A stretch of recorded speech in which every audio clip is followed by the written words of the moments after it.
नमस्कार दोस्तों, मैं चंदन कुमार।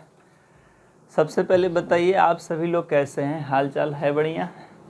हाल चाल बढ़िया होगा तभी कहानी को स्टार्ट करेंगे, और न भी होगा तो बढ़िया सा हाल चाल आपको बना के रखना है, क्योंकि खुश मिजाज में भी पढ़ने का तरीका अलग है। खुश जब मिजाज रहेगा तभी पढ़ने में समझ भी आता है। इसलिए मैं मान कर चलता हूँ कि आप सभी लोग बहुत अच्छे से हमारे वीडियो को एंजॉय करते हुए पढ़ेंगे। और हम कल को टॉपिक को देख रहे थे, उस टॉपिक को ही वापस रीस्टार्ट करेंगे। बहरहाल देख लेंगे कि कल हम क्या सिखा रहे थे, उसके बारे में थोड़ा सा चर्चा कर लेंगे। तो मैंने कल वृत्तीय गति से संबंधित कुछ बातें बता रहा था आपको। वृत्तीय गति में कुछ टर्मिनोलॉजी था जो मैंने सिखाया था। जैसे पहला टर्म निकल कर आया था कोणीय विस्थापन के बारे में, वो भी बताया था कि कोणीय विस्थापन का सिंपल सा मीनिंग होता क्या है। तो बताया था कि जब कोई वस्तु वृत्तीय पथ पर चलने लगती है तो वृत्त के केंद्र पर जो कोण बनता है उसी को कोणीय विस्थापन बोलते हैं। और कोणीय विस्थापन में जितना परिवर्तन होता उसके दर को कोणीय वेग बोला जाता है, और कोणीय वेग में परिवर्तन के दर कोणीय त्वरण बताया था। मैंने ये सारा चीज़ आपको सिखाया था कि बताइए कोणीय वेग और रेखीय वेग में क्या संबंध है। तो v बराबर निकल कर आया था r ओमेगा। ये फार्मूला आपको ध्यान रखना है, बहुत इंपॉर्टेंट सा रिजल्ट आता है जो आपको परीक्षा में बारंबार पूछते रहता है। एक और आया था a बराबर क्या निकल के आया था r इंटू अल्फा। ये भी मैंने आपको सिखा दिया था शायद, नहीं ये नहीं सिखाया था, सॉरी। ये रिलेशन बिटवीन अभी मैंने नहीं बताया था बात आपको, मैंने केवल डिफिनेशन से संबंधित बात बताया था। और डिफ्रेंशिएट करके कैसे कैलकुलेट करते हैं वो चीज़ सिखाया था एक्चुअली। तो मैंने आपको शायद सिखाया था ओमेगा बराबर जो निकल कर आता था डी थीटा बटा में डी टी। 1 मिनट दिखाई नहीं दे रहा होगा,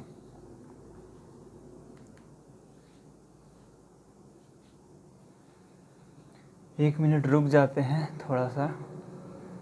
चलिए इधर लिखने की कोशिश करते हैं। मैंने सिखाया था ओमेगा बराबर क्या निकल के आता था डी थीटा बटा में डी टी। ये रिजल्ट निकल कर आया था। और दूसरा रिजल्ट निकल कर आया था अल्फा बराबर डी ओमेगा बटा में डी टी। यहाँ तक मैंने चर्चा की थी। इसके बाद चर्चा को आगे बढ़ाएंगे इसके बाद से ही। चलिए, तो बहुत इम्पोर्टेंट रिजल्ट होता है। ये कब निकलता था? जब थीटा समय पर डिपेंड करता था तो उसको अवकलन करके अपन ओमेगा निकाल देते थे।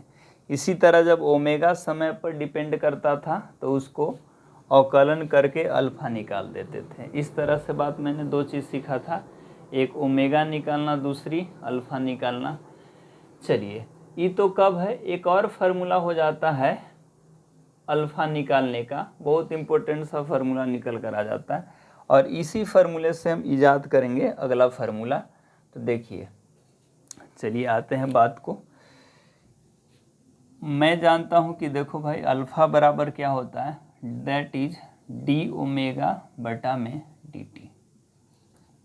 एक काम करते हैं, इसमें डी थीटा से गुना कर देते हैं और डी थीटा से भाग लगा देते हैं।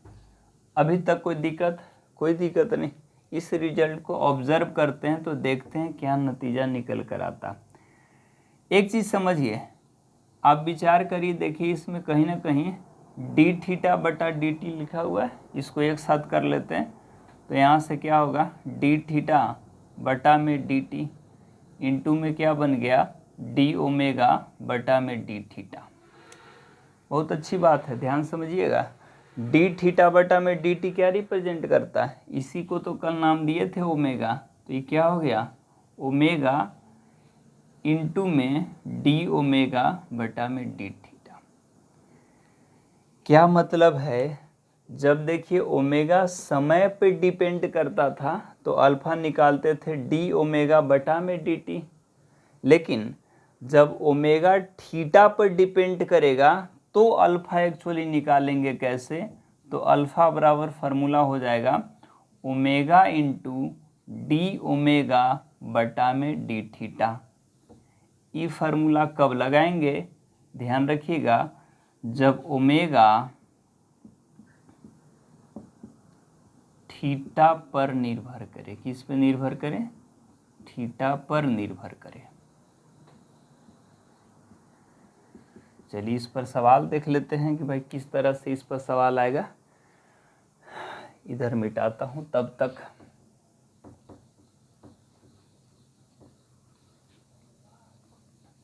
एक बहुत अच्छी सी रिजल्ट बारंबार एग्जाम में पूछा जाता है।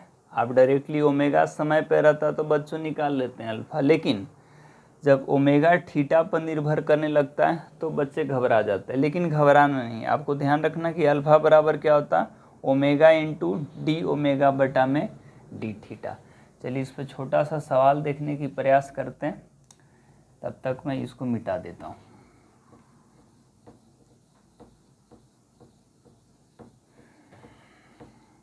मिटा दूँ,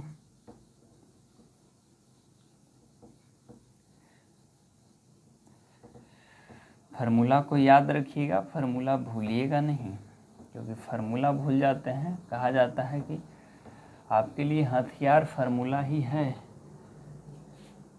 चलिए, तो जैसे सवाल क्वेश्चन दे रखा है एक्चुअली में कि ओमेगा बराबर दे रखा है 2 थीटा प्लस ऑफ 1।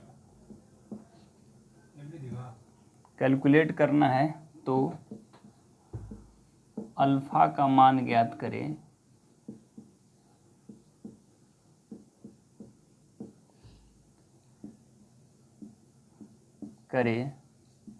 बोलेगा जब थीटा कितना हो जाए, π/2 हो। 30 बार समझ में आएगा कि देखो ओमेगा समय पर निर्भर नहीं कर रहा है। समय पर निर्भर कर तो सवाल बहुत ज़्यादा आसान था, लेकिन समय पर जब निर्भर नहीं कर रहा है, थीटा पर निर्भर कर रहा है, तो थोड़ा सा लॉजिकल सवाल हो गया। वैसे स्थिति में अल्फा का फार्मूला जानते हैं। अल्फा बराबर क्या होता है, ओमेगा इंटू डी ओमेगा बटा में डी थीटा। सिंपल सी बात है भाई। इसका मतलब देखो ओमेगा कैसे निकालेंगे, थीटा का वैल्यू पुट करके ओमेगा निकाल लेंगे। तो सबसे पहले तो ओमेगा निकालेंगे। ओमेगा है कितना दिया, 2 थीटा प्लस 1। थीटा का वैल्यू पुट कर लेते हैं, कितना है π/2 प्लस ऑफ 1। अच्छा 2 से 2 कैंसिल आउट हो जाएगा, कितना निकल कर आएगा, π+1। ये तो ओमेगा निकल कर आ गया। दूसरी बात, ओमेगा का डिफरेंशिएशन भी निकाल देते हैं साथ ही साथ। किसके रेस्पेक्ट में, थीटा के रेस्पेक्ट में। तो डी ओमेगा बटा में डी थीटा निकालेंगे। अच्छा 2 थीटा का डिफरेंशिएशन केवल 2 होगा, थीटा के रेस्पेक्ट में भी तो 0 हो गया। तो D omega by D theta कितना निकल कर आ गया, 2 निकल कर। तो यहाँ से अब अल्फा निकाल सकते बिल्कुल। ओमेगा कितना निकल कर आ गया, π+1, और ये कितना निकल के आ गया, 2। तो आंसर यदि निकालें तो कितना हो जाएगा, 2π+2। अल्फा है तो इसका मात्रक भी अपन लिख सकते हैं, कितना, रेडियन बटा में सेकेंड स्क्वायर। इस तरह से आसानी से अपन कैलकुलेट करेंगे अल्फा, कब, जब ओमेगा थीटा पर निर्भर करे। सिंपल सा बात होता है। ओमेगा जब टी पर निर्भर करता, समय पर निर्भर करता था, तो अल्फा डायरेक्टली निकल के आ जाता है, डी ओमेगा बटा में डी टी। लेकिन जब ओमेगा थीटा पे निर्भर करता है तो अल्फा का फार्मूला होता है, वो याद रखने वाली बात है, अल्फा बराबर ओमेगा इंटू डी ओमेगा बटा में डी टी। मैं मान के चलता हूँ कि बात समझ में आ गई है, भी बड़ी आसान, कोई भारी बात नहीं है। चलिए, तो ये अच्छा, एक बहुत अच्छा सवाल ये सब पूछा जाता। बच्चे इस सवाल में अटक जाते हैं ज़्यादातर। अब चूंकि हम आगे चलते हैं बात को बढ़ाते हुए, अभी तक मैंने वृत्तीय गति पढ़ रहा था, अभी भी वृत्तीय गति ही पढ़ेंगे। लेकिन ध्यान रखिएगा कि जितना ओमेगा होता, अल्फा होता है, सारे के सारे कोई ना कोई सदिश राशि है। तो मैंने तो अभी तक डायरेक्शन की बात किया ही नहीं। तो आज के दिन हम यही चीज़ कैलकुलेट करने की कोशिश करेंगे कि कोई भी वस्तु वृत्तीय पथ पर घूम रहा है तो उसका वेग का डायरेक्शन क्या होगा, कोणीय वेग का डायरेक्शन कैसे निकालेंगे, कोणीय त्वरण का डायरेक्शन कैसे निकालेंगे, इसको जानने की प्रयास करेंगे। तो ध्यान दीजिए, कोई भी वस्तु यदि वृत्तीय पथ पर गमन करेगा, इसका मतलब क्या, वृत्तीय पथ पर गमन करेगा या तो क्लॉकवाइज डायरेक्शन में गमन कर सकता है या फिर एंटी क्लॉकवाइज डायरेक्शन में गमन कर सकता है। तो गमन करने का दो ही डायरेक्शन होता, एक क्लॉकवाइज डायरेक्शन, दूसरा एंटी क्लॉकवाइज डायरेक्शन। तो अभी जानने की कोशिश करेंगे कि ओमेगा और अल्फा के डायरेक्शन कैसे निकालते हैं। तो टॉपिक क्या लिखेंगे, वृत्तीय गति में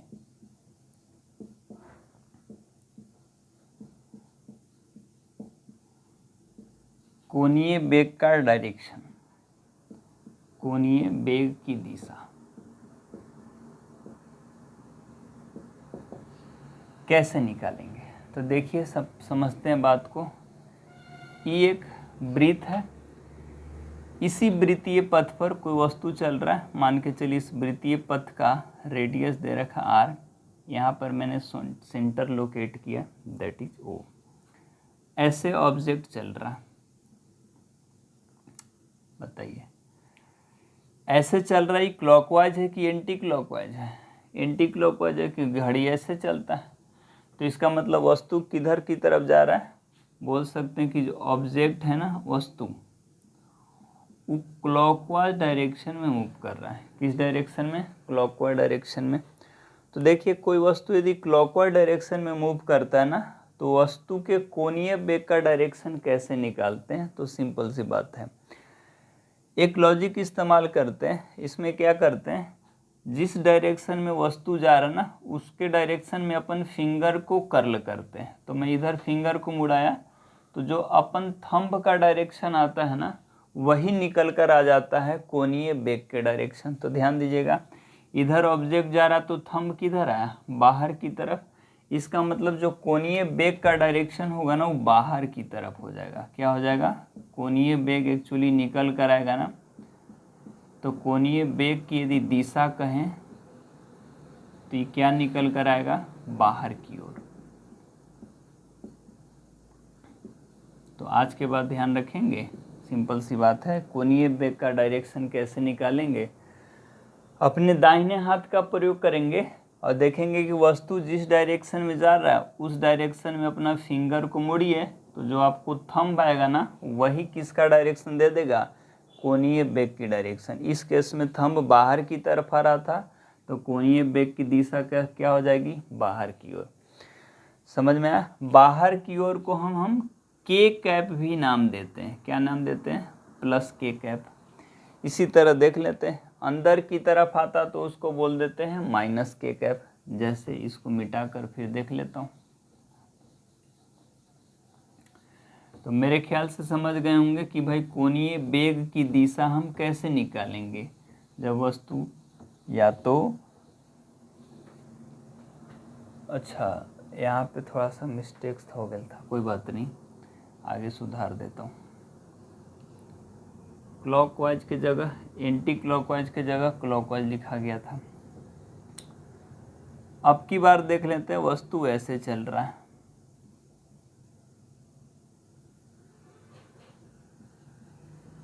इसको क्लॉकवाइज बोलते हैं। घड़ी एक्चुअली ऐसे चलता है ना, 12 के बाद 1 2 3 ऐसे रहता है, इसको नाम देंगे हम क्लॉकवाइज। तो यहाँ पे एक्चुअली देखेंगे कि वस्तु किस डायरेक्शन में जा रहा है, वस्तु मूव कर रहा है क्लॉकवाइज डायरेक्शन में।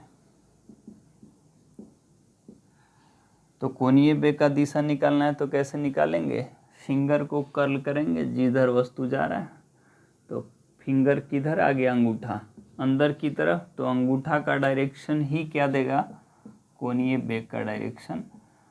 तो अपन बात करें किसकी डायरेक्शन, कोणीय वेग की दिशा की बात करिए, तो ये निकल कर आएगा अंदर की ओर। कहाँ निकल कर आएगा, अंदर की। बिल्कुल आसान बात है, बिल्कुल इजी तरीके से समझ में आ रहा होगा। तो कैसे कोणीय वेग की दिशा निकालते हैं, तो देख लेते हैं कि वस्तु या तो घड़ी के दिशा में जा रहा है या फिर घड़ी के विपरीत दिशा में जा रहा है। जिस भी दिशा में जा रहा है उससे मतलब नहीं है, जिस दिशा में जा रहा है उसके तरफ अपन उंगली को मोड़ेंगे, तो अंगूठा का डायरेक्शन ही कोणीय वेग के डायरेक्शन देता है। बस इतना सा लॉजिक आपको ध्यान रखना है। तो इसका मतलब या तो अंदर की तरफ आ रहा है या फिर बाहर की तरफ आ रहा है। ध्यान रखिएगा, अंदर की तरफ को हम माइनस के से सूचित करेंगे और बाहर की तरफ को प्लस के कैप से सूचित करेंगे। यहाँ तक नोट डाउन करिए। इस तरह से हम वृत्तीय गति में कोणीय वेग का दिशा कैलकुलेट करते हैं। मिटाता हूँ इस बात को।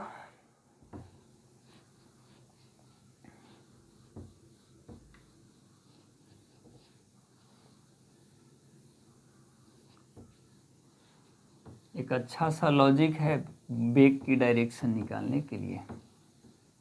कभी कभी एक्स वाई और जेड के फॉर्म में भी निकालना पूछा जाता है, तो ध्यान रखिएगा। मान के चलिए, देखो ऐसे दिया हुआ रहेगा, वृत्तीय गति है और एक्सिस को रिप्रेजेंट किया हुआ रहेगा। ये मान के चलिए दे रखा है एक्स एक्सिस, इसका नाम है वाई एक्सिस और इसका नाम है जेड एक्सिस। अच्छा, वस्तु किधर की तरफ जा रहा है? इस तरह से वस्तु मूव कर रहा है। तो पूछा जाएगा कि बताओ कोणीय वेग किस डायरेक्शन में आएगा। तो सिंपल सी बात है, देख लेंगे अपन। अच्छा, इसका मतलब ध्यान दो, एक्स और वाई तो क्या है, प्लेन में है, और जेड एक्चुअली उस प्लेन के बाहर रखा हुआ है। दिखने में ऐसा है लेकिन होता है क्या, बाहर, क्योंकि एक्स वाई और जेड तीनों एक दूसरे के लंबवत ही होता है। इसलिए इसको, अब चूंकि प्लेन में तीनों होता नहीं, इसलिए दिखाने के लिए तो मैं ऐसे ही दिखाऊंगा, लेकिन असल में है कहाँ पे, बाहर की तरफ।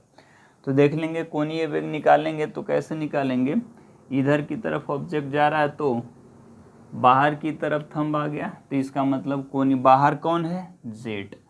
तो कोणीय वेग किस डायरेक्शन में आ गया, जेड की डायरेक्शन में। तो कोणीय वेग की यदि दिशा की बात करें अपन इस केस में, तो आ गया जेड के डायरेक्शन में, तो प्लस जेड बोल सकते हैं। अच्छा, जेड को हम क्या रिप्रेजेंट करते हैं, मैंने बोला प्लस जेड को प्लस के कैप से रिप्रेजेंट किया जाता है। एक्सिस को चेंज भी किया जा सकता है, तो घबराइएगा नहीं। हो सकता है कि यहाँ एक्स है तो कल के दिन यहाँ वाई दे दे, यहाँ कल के दिन जेड दे। तो इसका मतलब हमेशा जेड होगा ऐसा आंसर सही नहीं है। आंसर हम एक्सिस के अनुसार बताएंगे कि कौन एक्सिस कहाँ पर लिखा हुआ है। जैसे अभी मैं चेंज कर देता हूँ एक्सिस का नाम, तो आप बताइए कि कोणीय वेग का डायरेक्शन क्या होगा। चलिए, वस्तु सेम डायरेक्शन में मूव कर रहा, अभी भी बस नाम दे देता हूँ अलग अलग। ये जेड हो गया, ये वाई हो गया, और इस एक्सिस का नाम हो गया एक्स। अब बताइए कोणीय वेग का दिशा क्या होगा। सिंपल सा बता सकते हैं। वही लॉजिक है भाई, सेम लॉजिक है। आप ध्यान दोगे, फिंगर को कर्ल करोगे, जिस डायरेक्शन में वस्तु मूव कर रहा है तो बाहर की तरफ। अब बाहर वाला जेड न होकर क्या हो गया, वाई हो गया।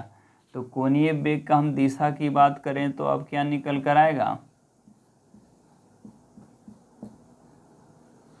कोणीय वेग के अपन दिशा की बात करें तो वाई की तरफ आएगा। किसकी तरफ, वाई की तरफ, और है बाहर की तरफ। तो वाई को हम किससे रिप्रेजेंट करते हैं, जे कैप से, और बाहर है तो प्लस जे कैप। समझ में आया बात। तो इस तरह से एक्सिस कुछ भी बदल दिया जाए ना, तो आप आसानी से हम कोणीय वेग की दिशा निकाल सकते हैं। तो अभी तक तो जाना कि भाई कोणीय वेग का डायरेक्शन कैसे निकालेंगे, जब वस्तु एक वृत्तीय पथ पर गमन करता है, या तो घड़ी के दिशा में या फिर घड़ी के विपरीत दिशा में। चलिए आगे इस टॉपिक को बढ़ाते हुए काम करते हैं, तब तक मैं मिटाता हूँ आपको।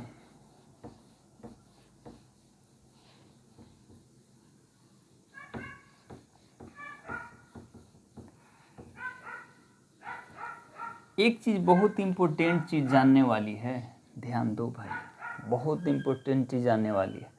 अच्छा, वृत्तीय गति ना एक तरह के एक ही समतल में होने वाला वेग है। बहुत अच्छी बात है, एक ही समतल में होने वाला ही गति है। तो एक बात बोल सकते हैं कि जो वृत्तीय गति होता है ना, वृत्तीय गति एक ही समतल में होता है।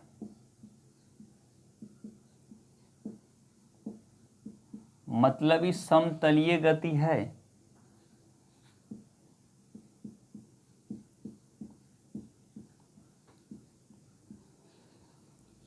और एक चीज और जान लेंगे, देख इसका मतलब क्या हुआ, कोई ना कोई प्लेन में ही मोशन होता है। मान के चलिए ये रेडियस आर रेडियस के कोई वृत्त पर कोई वस्तु घूम रहा,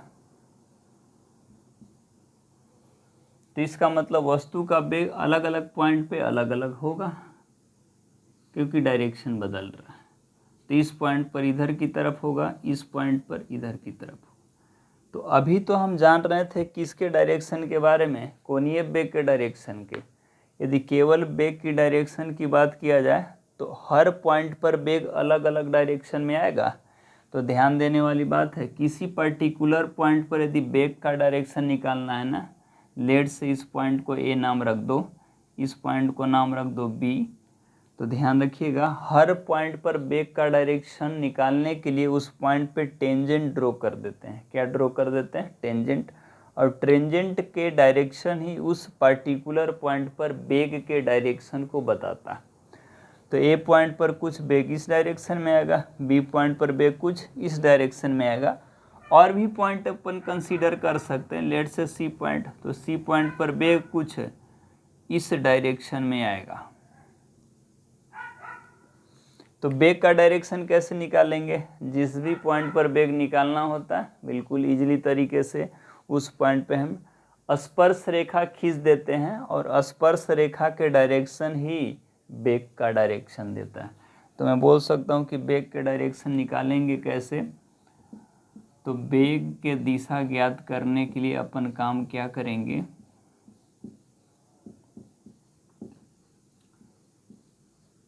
ज्ञात करने के लिए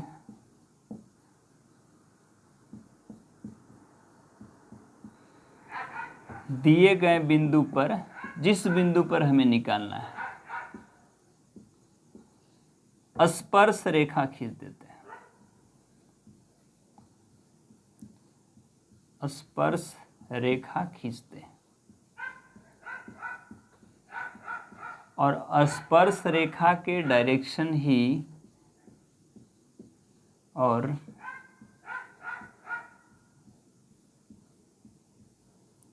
स्पर्श रेखा के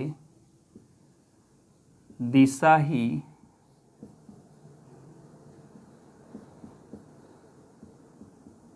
उस बिंदु पर वेग के दिशा को बतलाता है।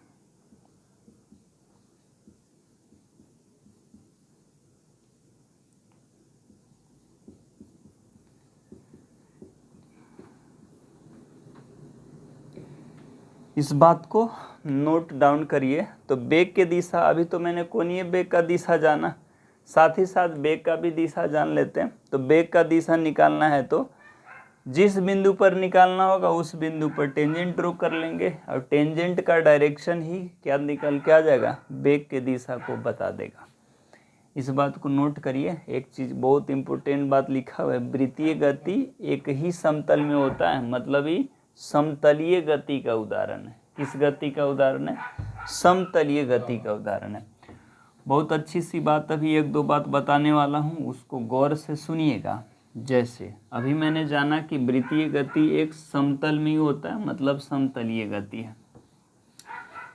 और एक चीज़ और जाना कि भाई वेग का डायरेक्शन कैसे निकालेंगे। तो जिस भी बिंदु पर निकालना होगा उस बिंदु पर अपन टेंजेंट ड्रॉ कर देंगे। एक बहुत सा इम्पोर्टेंट लॉजिक होता है, देखो ध्यान दो। इसका मतलब देखो, ये त्रिज्या है, इस पॉइंट पर वेग निकालना है तो इस डायरेक्शन में आएगा। अच्छा, ये भी रेडियस आर है, इस बिंदु पर वेग इस डायरेक्शन में आएगा। अच्छा, इस बिंदु, कोई एक रैंडम सा बिंदु, इस बिंदु पर वेग इस डायरेक्शन में आएगा। नाम दे देते हैं, इसका ए, इसका बी, इसका सी। ये सारे के सारे देखो ये रेडियस वेक्टर ही है एक तरह से, और ये वेग का सदिश दे रखा है। एक बहुत इम्पोर्टेंट सा बात है, इसका मतलब कह सकता हूँ कि हर पॉइंट पे जो बेग का डायरेक्शन होगा ना वो रेडियस के साथ तो 90 डिग्री का ही कोण बनाएगा, क्योंकि इस पॉइंट पे टेंजेंट ड्रॉ करेंगे और रेडियस एक्चुअली केंद्र से होकर गुजरता है और केंद्र से गुजरने वाली लाइन तो हमेशा स्पर्श रेखा पे लंब होता है।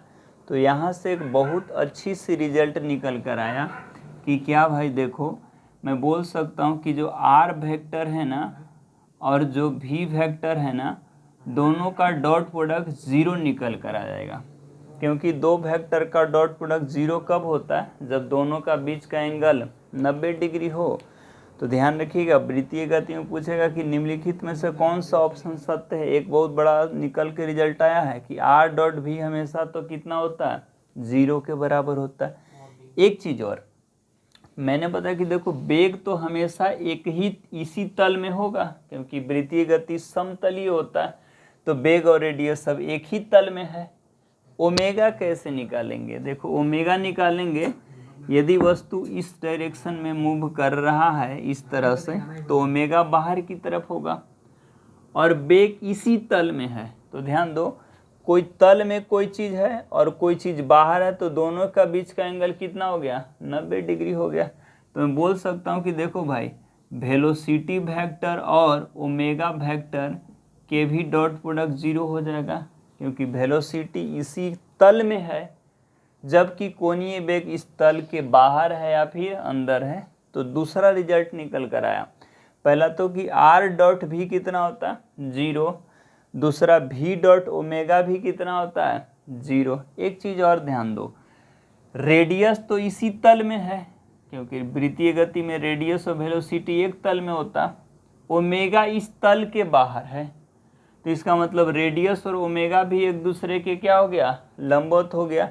तो एक बात और मैं बोल सकता हूँ कि r vector dot omega vector ये भी तो क्या हो गया, 0 हो गया। ध्यान देने वाली बात है। तो वृत्तीय गति में 3 इम्पोर्टेंट रिजल्ट होता है, r डॉट भी क्या होता है, 0 होता है, v डॉट ओमेगा भी क्या होता है, 0 होता है, और r डॉट ओमेगा भी क्या होता है, 0 होता है। मतलब मैं ये कह सकता हूँ क्या कि देखो रेडियस वेक्टर, वेलोसिटी वेक्टर और ओमेगा वेक्टर तीनों एक दूसरे के कैसा है, परपेंडिकुलर। तो नोट में याद रखने वाली चीज़ है कि वृत्तीय गति में, नोट में लिख देता हूँ, वृत्तीय गति में r वेक्टर जिसको रेडियस बोलते हैं, वेलोसिटी वेक्टर जिसको वेग बोलते हैं, एंड ओमेगा वेक्टर तीनों परस्पर लंबवत होता। परस्पर का मतलब एक दूसरे के लंबवत होना को परस्पर लंबवत बोलते हैं। तो वृत्तीय गति में r vector, v vector and omega vector तीनों परस्पर लंबवत होता है। बहुत इंपॉर्टेंट रिजल्ट है, मैंने आपको समझाने की प्रयास किया है, फिर से समझ लेंगे ऐसा क्यों। मैंने बोला कि वृत्तीय गति एक समतलीय गति है, तो वेग तो इसी तल में होगा, भाई रेडियस भी इसी तल में होगा। तो इसका मतलब देखो, और रेडियस और वेग क्यों लंबवत हो गया एक दूसरे के, अच्छा ऐसा समझ रहे हैं क्यों, सारे के सारे डॉट प्रोडक्ट 0 होने का मेन रीजन है थीटा कितना हो जाना, 90 डिग्री हो जाना। तो थीटा कितना हो गया, 90 डिग्री हो गया। देखो वेलोसिटी इस पॉइंट पर इधर जाएगा और रेडियस इस जाएगा, इसका मतलब रेडियस एक्चुअली गुजरता है सेंटर से, और सेंटर से गुजरने वाला लाइन स्पर्श रेखा के हमेशा लंबवत होता है।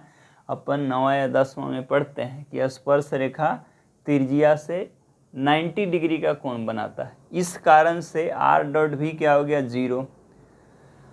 अच्छा वेलोसिटी तो इसी प्लेन में, लेकिन ओमेगा निकालेंगे तो या तो बाहर आएगा या फिर अंदर आए, अभी मैंने सीखा।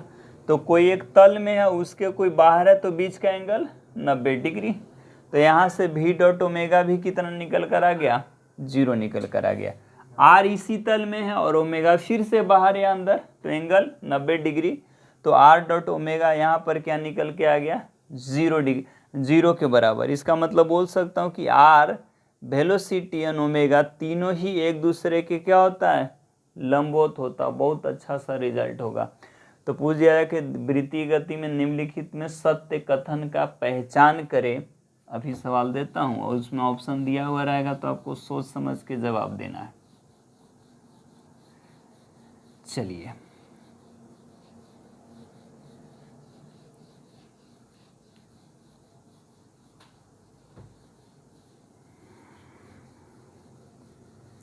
एक सवाल कर लेते हैं। वृत्तीय गति में कुछ स्टेटमेंट टाइप के सवाल आ जाता है, मतलब पूछेगा कि कौन सही है और कौन गलत है। अलग अलग रूप में सवाल बनाया जा सकता है, लेकिन बेसिक आपको अर्थ पता है कि आर, भी और ओमेगा तीनों ही वृत्तीय गति में एक दूसरे के क्या होता है, लंबवत होता है। सवाल में लिखता हूँ, सवाल है निम्नलिखित में कौन सी विकल्प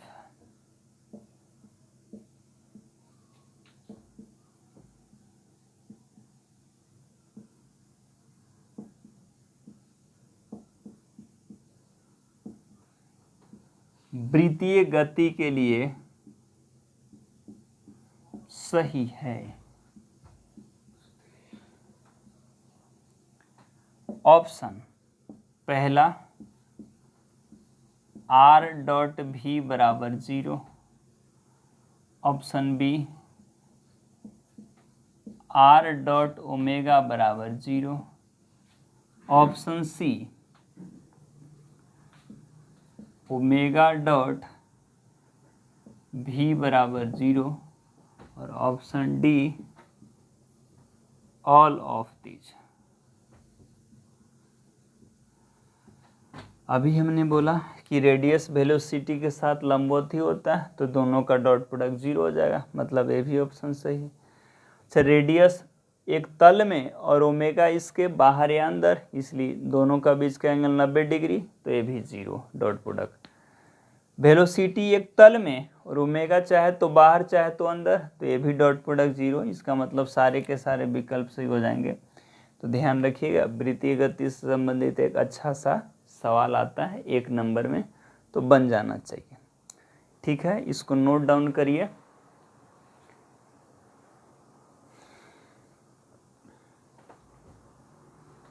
कितना समय हुआ?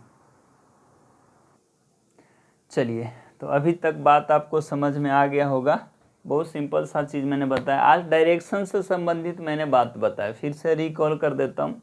तो डायरेक्शन से संबंधित सबसे पहले डायरेक्शन मैंने कैलकुलेट किया ओमेगा का। कैसे निकालेंगे ओमेगा का डायरेक्शन? तो देख लेंगे कि वस्तु वृत्तीय पथ पर किस तरफ से जा रहा है। जिस डायरेक्शन में जाएगा उस डायरेक्शन में अपन फिंगर को कर्लिंग करेंगे, तो जो भी थंब आएगा या तो बाहर या तो अंदर, उसके अनुसार डायरेक्शन पता कर लेंगे। अच्छा, अल्फा का भी डायरेक्शन आपको सिखाऊंगा नेक्स्ट क्लास में। लेकिन एक अच्छा सा रिजल्ट जाना मैंने कि वृत्तीय गति एक समतलीय गति होता है, मतलब वृत्तीय गति एक ही समतल में होता है। वहाँ से जाना मैंने कि जो वेलोसिटी का डायरेक्शन भी निकालना सीखा। जिस बिंदु पर वेलोसिटी निकालना होता है उस बिंदु पर स्पर्श रेखा खींच देते हैं। स्पर्श रेखा की दिशा ही क्या बता देता है आपको, उस बिंदु पर वेग का दिशा बता देता। तो अभी तक मैंने जाना कि देखो भाई, वृत्तीय गति में एक अच्छा सा रिजल्ट देखने को मिलता है। पहला कि आर और वेलोसिटी का डॉट प्रोडक्ट क्या होता है, 0 होता है। आर और ओमेगा का डॉट प्रोडक्ट भी 0 होता है। इसी तरह ओमेगा और वेलोसिटी का डॉट प्रोडक्ट भी 0 होता है। कहने का मतलब तीनों ही वेक्टर एक दूसरे के परस्पर क्या होता है, लंबवत होता। ये एक अच्छा रिजल्ट है जो आप ध्यान रखेंगे। चलिए, मैं उम्मीद करता हूँ कि आज के क्लास सभी लोगों को समझ में आ गया होगा। एक काम करिए, मेरा जो भी चैनल है उसको शेयर और सब्सक्राइब जरूर करिएगा, लाइक भी करिएगा, हो सके तो फॉलो भी करिएगा। आज की कहानी को इतने ही पर रोक देता हूँ। तब तक के लिए good bye, have a nice day, thank you so much, bye रहेगा सभी को, धन्यवाद।